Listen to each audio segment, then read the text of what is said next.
یعنی سالم وہ ہے کہ جو چپ بیٹھا ہے، اس چپ میں بھی نجات ہے۔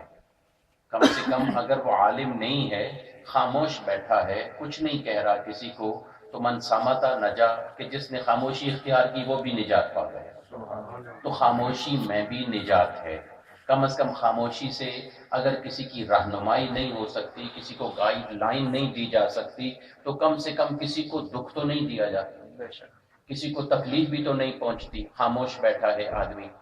اور تیسرا وہ شخص ہے وہ شاہد۔ شاہد اس شخص کو کہتے ہیں الذی یخوض فی الباطل، وہ شخص کے جو گناہوں میں، باطل میں، غلط کاموں میں ڈوبا ہوا ہے، اور سارے اس کو بلا رہے ہیں لیکن اس کو لذت، اس کو چھٹکارا نہیں دے رہی، ان گناہوں کی لذت سے وہ چھوٹتا نہیں ہے۔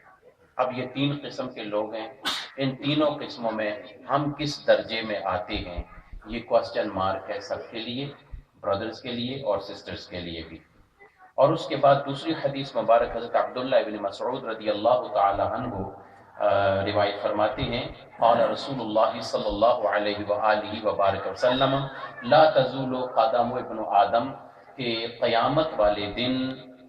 آدم کے بیٹے کی قدم جو ہیں، یعنی ہر انسان کے قدم جو ہیں، وہ اللہ کی دربار سے، اللہ کے پاس سے، اللہ کی عدالت سے پیچھے نہیں آئیں گے، حتی یسأل عن خمس، یہاں تک کہ اس کو 5 سوالوں کا جواب دینا پڑے گا۔ 5 چیزوں کا جواب دینا اس کے لیے ضروری ہوگا۔ پہلی کون سی چیز ہے؟ عن عمرہ فیما افناہ، کہ اس کی ایج جو ہے، اس کی عمر جو ہے، اس نے زندگی جو ہے یہ کہاں گزاری ہے، کہاں فنا کی ہے۔ فنا کہتے ہیں کسی چیز کا ختم کر دینا، یعنی اپنی عمر 10 سال ہے، 50 سال ہے، 100 سال ہے، 70 سال ہے، 20 سال ہے، یہ تمہاری جو عمر ہے، جب سے تم نے اس کو عمر جانا، یعنی جب سے تم نے کھوٹے اور کھرے میں، اچھے اور برے میں، میٹھے اور کھٹے میں، اپنے اور بیگانے میں تمیز شروع کی، جس کو بلوغیت کہتی ہیں، بالغ ہو جانا، نفع نقصان کے لیے آگاہ ہو جانا، اس کے بعد تم نے اپنی زندگی کے آخری حصے تک اس عمر کی ہر سانس کا جواب دینا ہے۔ خدا کی بارگاہ میں ہر سال کا نہیں، ہر دن کا نہیں یا ویک کا نہیں، ہر سانس کا، نفس،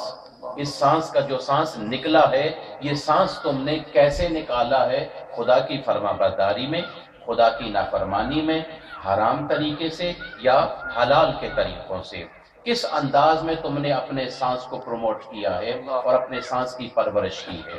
پہلی بات۔ دوسری بات، وعن شبابہ فیما ابلاہ، بالخصوص جس کو جوانی مل گئی،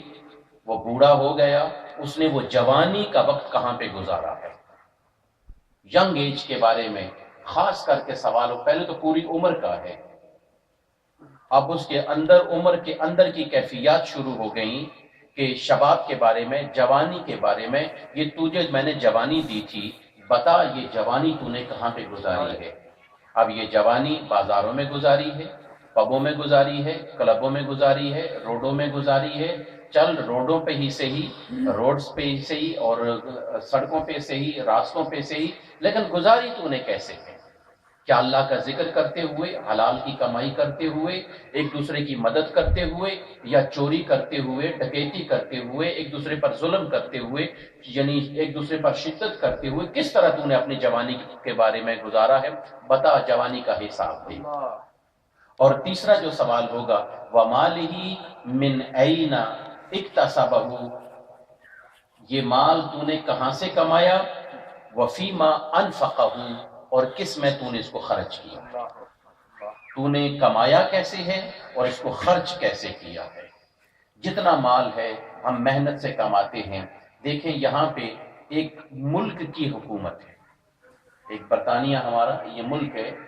اس ملک کی حکومت ہے، آپ جتنا کماتے ہیں اس کا حساب دیتے ہیں یا نہیں دیتے؟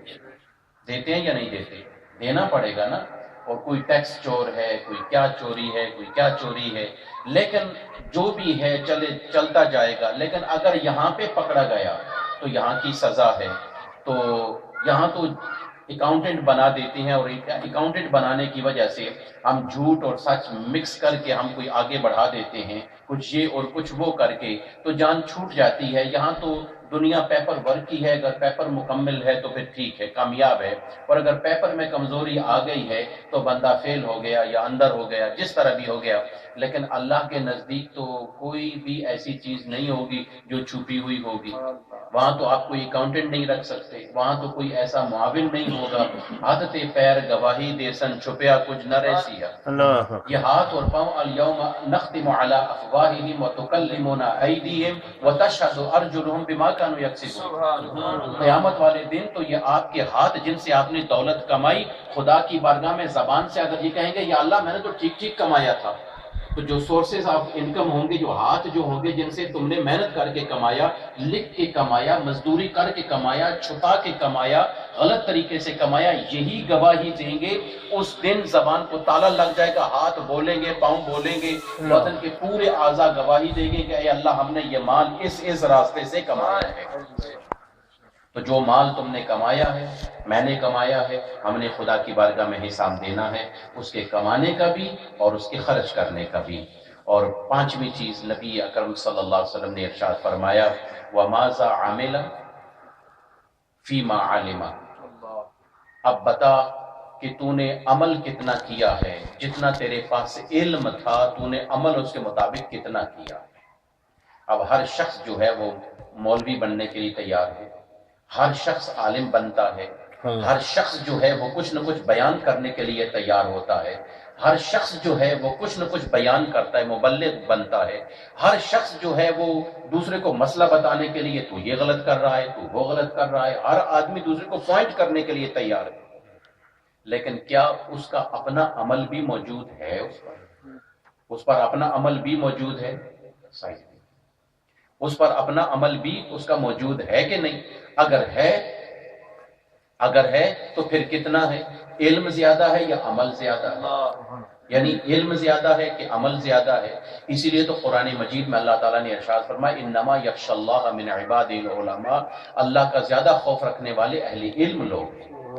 جن کے پاس زیادہ علم ہوتا ہے ان کے پاس زیادہ خوف ہوتا ہے، اور جن کے پاس علم ہو اور خوف نہ ہو، سمجھ لو کہ ان کے پاس رحمانی علم نہیں ہے، ان کے پاس شیطانی علم ہے، کہ شیطان کے دل کے اندر خوف نہیں موجود، اور رحمان کے علم کے مطابق جو ہے ان کے دلوں میں ایک پہچان ہوتی ہے، ایک نور موجود ہوتا ہے جس سے وہ خوف ہوتا ہے۔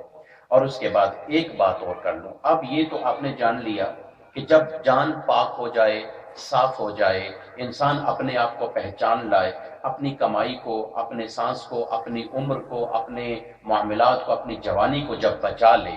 تو جب محفوظ کر لے، اور اگر اس سے پہلے غلطی ہوئی ہے تو خدا کی بارگاہ میں توبہ استغفار کر کے اپنے آپ کو راہ راست پہ لے آئے۔ در جوانی توبہ کردن شیوہ پیغمبریست، جوانی کے اندر توبہ کرنا یہ عام بندوں کی بات نہیں ہے، یہ معیار تو اللہ کے نبیوں کا ہے،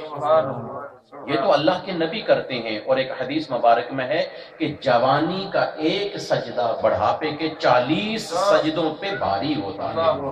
بھائی بڑھاپے میں آدمی جب گھر کا بھی نہ رہا، کام کا بھی نہ رہا، مزدوری کا بھی نہ رہا، تو پھر کہتا ہے چلے نماز پڑھ لیتے ہیں،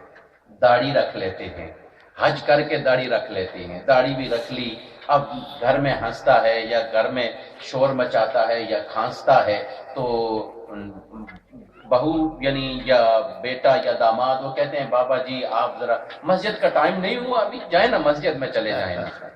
یعنی اس کو مسجد کے لیے بھیج دیتے ہیں تھوڑی دیر کے لیے تو ہمیں آرام ملے، تھوڑی دیر کے لیے تو ہمیں ریسٹ ملے۔ خیر کوئی بات نہیں، آپ ابھی بیٹا ابھی 12 بجے ہیں، 2 بجے نماز ہے، بابا جی کوئی ایسی بات نہیں، آہستہ آہستہ جو ہے آپ جائیں، تو آہستہ آہستہ جو ہے آپ جو ہیں وہ تشریف لے جائیں، آپ کے سنگی ساتھی وہاں پہ موجود ہوں گے تو چلو دوستوں سے ملاقات ہو جائے گی، کسی بہانے سے اس بیچارے کو گھر سے نکال کے آگے بھیج دیتے ہیں۔ لیکن اللہ پھر رحیم ہے، اللہ ارشاد فرماتا ہے میرے دروازے پہ آ ہی گیا ہے نا، کوئی ایسی بات نہیں، بوڑھا ہو کے بھی آ گیا ہے تو ہاتھوں سے